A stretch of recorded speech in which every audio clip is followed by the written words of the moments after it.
এখনকার গৃহিণীদের ঘরে বাইরে সমস্ত কাজ নিজে হাতে করতে হয়, আর এই সমস্ত কাজ গুছিয়ে করার জন্য দরকার কিছু স্মার্ট টিপস। এই স্মার্ট টিপস ফলো করে যদি আমরা কাজগুলো গুছিয়ে নিতে পারি, তাহলে কিন্তু অনেকটা কম সময়ের মধ্যে আমরা কাজগুলোকে কমপ্লিট করতে পারবো। তার সাথে সাথে মাস গেলে অনেকটা পরিমাণে টাকাও কিন্তু আমাদের হাতে বেঁচে যাবে। সেই রকমই কিছু নিত্য নতুন জানা অজানা টিপস নিয়ে আজকের ভিডিওটাকে শুরু করতে চলেছি। তাহলে বন্ধুরা, শুরু করা যাক ভিডিওটা। বন্ধুরা, এই ধরনের সায়া অথবা ছেলেদের পায়জামা হোক বা চুড়িদারের প্যান্ট হোক, এগুলোর জন্য আমাদেরকে কি করতে হয়, দড়ি আমাদের এখানে ভরতে হয়। আর এই দড়ি ভরার জন্য আমরা চিরপুরাতন একটা প্রসেস আমরা অ্যাপ্লাই করি, সেটা হলো এই সেফটি পিন দিয়ে আমরা দড়িটাকে কিন্তু ভরে নিই। এটা অনেক পুরনো দিন থেকেই কিন্তু এইভাবেই হয়ে আসছে। কিন্তু বন্ধুরা, আমরা এই সেফটি পিনের বদলে একটা ব্রাশ দিয়েও কিন্তু অনেক তাড়াতাড়ি এইটাকে করে নিতে পারি এই কাজটা। কারণ একটা সেফটি পিনের থেকে একটা ব্রাশ কিন্তু অনেকটা লম্বা, তো সেই কারণে অনেকটা কিন্তু তাড়াতাড়ি হয়ে যাবে।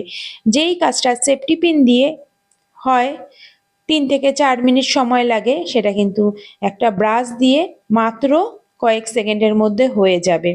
ব্রাশের সামনের দিকটাতে দড়িটা দিয়ে খুব ভালো করে গিঁট বেঁধে নেব একটা টাইট করে। এবার ব্রাশের পিছন দিকটা দিয়ে এইভাবে ঢুকিয়ে নিচ্ছি। দেখুন কত তাড়াতাড়ি, কারণ ব্রাশটা যেহেতু অনেকটা লম্বা, সেই কারণে অনেকটা কিন্তু তাড়াতাড়ি হয়ে যাবে সেফটি পিনের তুলনায়। তো এইভাবে আমি ব্রাশটাকে বের করে নিলাম। এবার এখানে গিঁটটাকে খুলে দিচ্ছি। এবার দুই দিকের দড়িটাকে ভালো মতন অ্যাডজাস্ট করে নিলেই হয়ে গেল। কত তাড়াতাড়ি কিন্তু আমার কাজটা হয়ে গেল।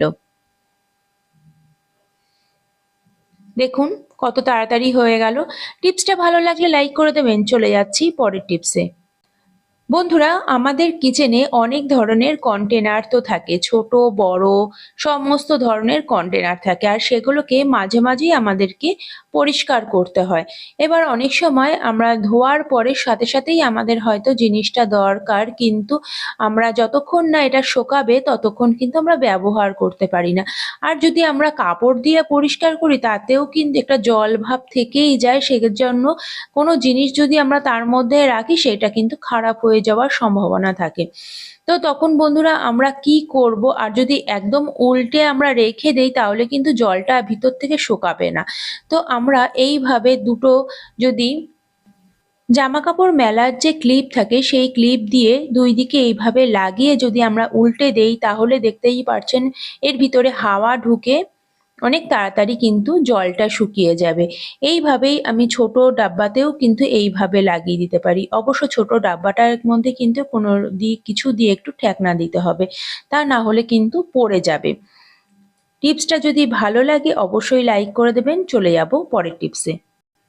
বন্ধুরা, আমাদের প্রত্যেকের বাড়িতেই তো ভাত রান্না হয়, কিন্তু আপনারা কি জানেন এখন মার্কেটে কত ধরনের ডুপ্লিকেট চাল বেরিয়ে গেছে? প্লাস্টিকের চাল হোক, কত রকম খারাপ জিনিস বেরিয়ে গেছে। আর এই ধরনের জিনিস যদি আমরা দীর্ঘদিন খেতে থাকি, তাহলে কিন্তু আমাদের শরীর স্বাস্থ্য খুবই খারাপ হয়ে যাবে। তাহলে বন্ধুরা, আমরা কি করে বুঝবো যেগুলো আমাদের চালটা একদম ভালো কি খারাপ? তো বন্ধুরা, একটা ছোট্ট টিপস আপনাদের কাছে দেখাচ্ছি, খুবই সহজে কিন্তু এটা আপনারা বুঝে নিতে পারবেন। বন্ধুরা, আপনারা যখন মার্কেট থেকে প্রথমেই চালটা নিয়ে আসবেন, 10 কেজি 20 কেজির যে বস্তা আনবেন, প্রথমেই এই টেস্টটা করে নেবেন। এখানে আমি গ্যাস বার্নারের উপরে কিছুটা চাল আমি দিয়ে দিলাম। এইভাবে চালটাকে ভালো করে সাইড দিয়ে আমি রেখে দিলাম। এবার গ্যাস বার্নারটাকে অন করে দিচ্ছি কিছুক্ষণের জন্য। এবার চালটা যখনই জ্বালাবো, যদি আপনাদের এই চাল প্লাস্টিকের হয়, তবে কিন্তু আপনারা বুঝতেই পারবেন একটা প্লাস্টিক পোড়া গন্ধ কিন্তু বেরোতে থাকবে, আর চালগুলো কিন্তু গলে যাবে যদি প্লাস্টিকের হয়।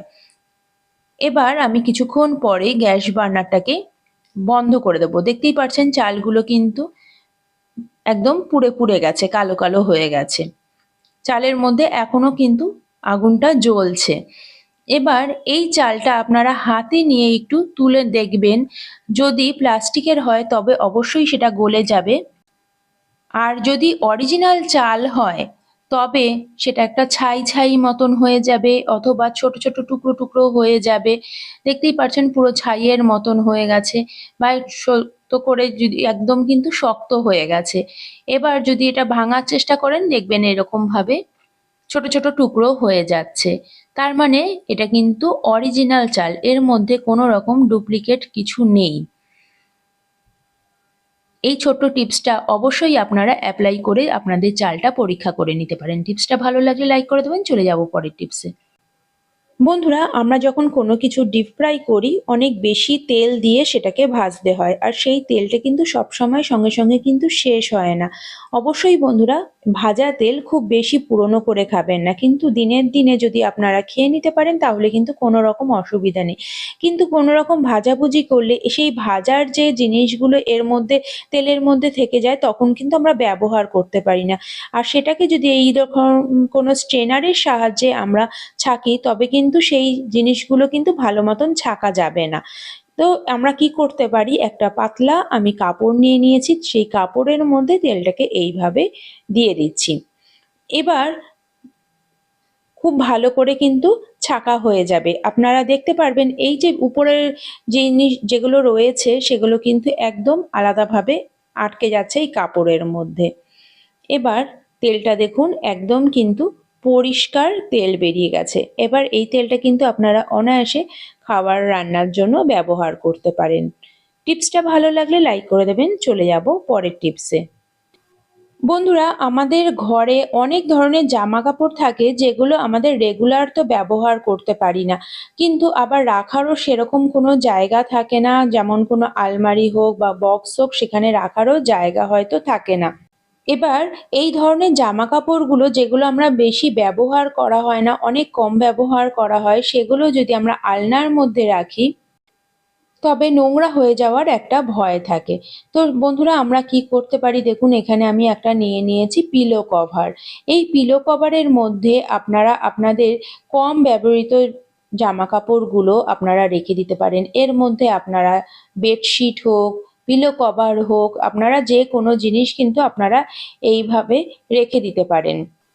অথবা শীতকালে যে সোয়েটার হোক, চাদর হোক, শাল হোক, সেগুলোও তো আমরা আবার শীতকালে বের করে সেগুলো পরা হয়, সেগুলোও আপনারা কিন্তু এইভাবে পিলো কভারের মধ্যে করে রেখে দিতে পারেন। তাহলে কিন্তু একদম কোনোভাবেই নোংরা হবে না, জিনিসটা ভালো থাকবে, এক জায়গাতে থাকবে। দেখুন, আমি একটা পিলো কভারের মধ্যে কত কিছু জামা কাপড় কিন্তু আমি ভরে দিলাম, আর এটা একদম কম জায়গার মধ্যে হয়ে গেল। কতটা সুন্দরভাবে পরিষ্কার থাকবে, দেখুন কত সুন্দর করে আমার এটা পিলো কভারের মধ্যে আমি ভরে দিলাম।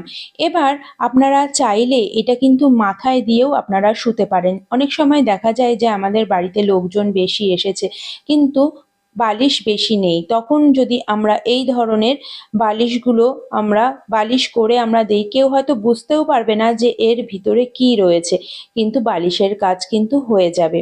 যদি বন্ধুরা এই টিপসটা ভালো লাগে, অবশ্যই লাইক করে দেবেন, আর আপনার বন্ধু বান্ধবের কাছে শেয়ার করে নেবেন। আলমারি ভর্তি জামা কাপড় কিন্তু ঠিকভাবে রাখা যাচ্ছে না, এইরকম আমাদের সব মহিলাদেরই কিন্তু হয়। ছেলেদের বা পুরুষদের জামা কাপড় রাখাটা খুব একটা ঝামেলা হয় না, তাদের জামা কাপড় কিন্তু খুব কম জায়গাতেই হয়ে যায়।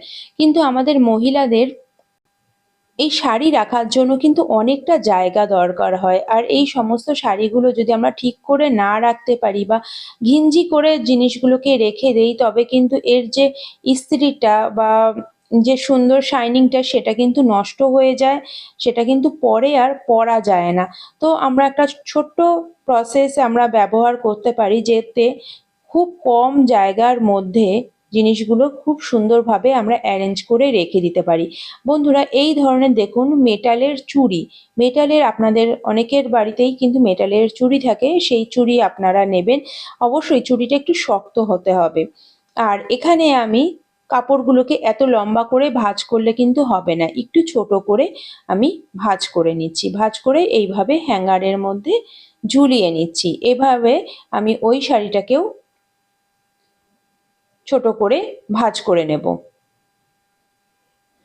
সুন্দর করে ভাঁজ করতে হবে, কারণ ভাঁজটা যদি খারাপ হয়ে যায় তাহলে কিন্তু শাড়িগুলো খারাপ হয়ে যাওয়ার সম্ভাবনা থাকে। তো এখানে আমি দুটো শাড়িকেই এইভাবে হ্যাঙ্গারের মধ্যে ঝুলিয়ে নিলাম। এবার বন্ধুরা আমরা কি করব দেখুন, একটা ছোট্ট প্রসেস আপনাদের কাছে দেখাচ্ছি। দেখুন এইভাবে আমি চুড়িটাকে এইভাবে ভরে নিলাম হ্যাঙ্গারের মধ্যে।